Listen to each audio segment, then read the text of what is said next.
ఎంత డబ్బు ఖర్చు పెట్టారు? 10 లక్షల కోట్లు అప్పు చేశారు. దాదాపుగా 2 లక్షల కోట్ల రూపాయలు ఈ 4.5 సంవత్సరాల్లో పేదల మీద పన్నులేసి పేదల రక్తాన్ని తాగారు. 12 లక్షల కోట్ల రూపాయలు ఈ రాష్ట్రంలో మీరు ఈ 4 సంవత్సరాలు 7 మాసాల్లో ఖర్చు పెట్టారు. మీరే గొప్పగా చెప్తున్నారు బటన్ నొక్కుతున్నానని. ఎంత నొక్కి ఎంత డైరెక్ట్గా బెనిఫిట్ ఇచ్చామని నువ్వే చెప్తున్నావు. ఎంత ఇచ్చావు? 2,40,000 కోట్ల రూపాయలు నువ్వు డైరెక్ట్గా పేదవాడికి బెనిఫిట్ చేశానని చెప్పి నువ్వు మాట్లాడుతున్నావు. 12 లక్షల కోట్ల రూపాయల్లో 2,40,000 కోట్లు నువ్వు ఖర్చు పెడితే మిగతా డబ్బు ఏమైంది? ఈ రాష్ట్రంలో ప్రధాన రంగమైనటువంటి ఇరిగేషన్ రంగాన్ని ఎంత నిర్లక్ష్యం చేశావు? ఎక్కడైనా ఒక ప్రాజెక్ట్ కట్టావా? 1 ఎకరాకి నీరిచ్చావా? ప్రాజెక్టులు కట్టడం దేవుడెరుగు. ఉన్న ప్రాజెక్టులు కూడా మెయింటైన్ చేయలేక అటు అన్నమయ్య ప్రాజెక్టు, ఇక్కడ గుడ్లగమ్మ ప్రాజెక్టు, ఈ ప్రాజెక్టులన్నీ కూడా కొట్టుకొని పోతే, పులిచింతలు కూడా కొట్టుకొని పోతే మెయింటైన్ చేయలేనటువంటి దౌర్భాగ్యమైనటువంటి పరిస్థితి.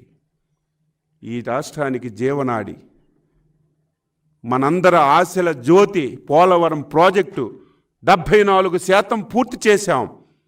నువ్వు వచ్చిన తర్వాత రివర్స్ టెండర్ అని చెప్పి మొత్తం పోలవరం ప్రాజెక్ట్ని గోదావరి నదిలో ముంచేశావు. దీనికి ఒకసారి నువ్వు ఆన్సర్ చెప్పమని చెప్పి కోరుతున్నాను. చంద్రబాబు ప్రభుత్వంలో చేసినటువంటి ప్రజలకి అత్యంత ఉపయోగపడినటువంటి పథకాలన్నీ రద్దు చేశావు. పేదవాడికి 5 రూపాయలకు అన్నా క్యాంటీన్ పెట్టి భోజనం పెడితే అది తీసేశావు. నిరుద్యోగికి వృద్ధి ఇస్తే బుద్ధి ఎత్తేసావు. పండగ వస్తే పండగ కానుకలు, క్రిస్టమస్ వస్తే క్రిస్టమస్ కానుకలు, రంజాన్ వస్తే రంజాన్ కానుకలు ఇచ్చాం, దాన్ని మంట కలిపావు. రుణమాఫీ ఇచ్చాం. ఈ రకంగా చెప్పుకుంటే చంద్రబాబు నాయుడు ఇచ్చినటువంటి 120 పథకాలని ఎత్తేసినటువంటి గనుడువు నువ్వని చెప్పి సందర్భంగా తెలియజేస్తున్నాను. ఆంధ్రప్రదేశ్ ప్రజలారా, ఇదేదో రాజకీయం గురించో ఎలక్షన్ల గురించో తప్పుడు సమాచారం జగన్మోహన్ రెడ్డి లాగా తెలుగుదేశం పార్టీ ఆధారాలు లేకుండా ఏది ఇవ్వదు. నువ్విచ్చినటువంటి 730 హామీలు మేనిఫెస్టోలో ఎన్ని ఇచ్చావు, ఎన్ని చేశావు?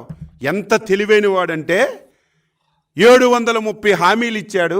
ఎలక్షన్లో నవరత్నాలని చెప్పి ఈ బిల్లు ఇచ్చాడు. ఇది మడిచిపెట్టుకోండి ప్రజలారా.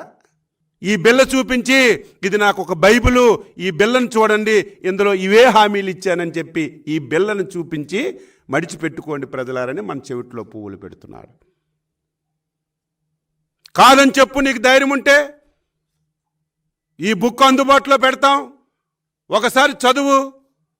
అచ్చెన్నాయుడు, నువ్వు బుక్లో పెట్టావు ఫలానా ఊర్లో ఈ హామీ నేను ఇచ్చానని. నేను ఇవ్వలేదు, ఎక్కడ నువ్వు నిరూపించగలవంటే ఇదిగో నీ సాక్షిలోనే వచ్చింది వాయిస్. ఈ వాయిస్ నీకే పంపిస్తాం. ఈ రకంగా మోసం చేసి దగా చేసి మాట్లాడితే పచ్చి అబద్ధాలు మాట్లాడి నేను 99.5% బాటా రేట్లాగా అమలు చేసామని చెప్తుంటే ప్రజలంత అమాయకులా? అర్థం చేసుకోరా?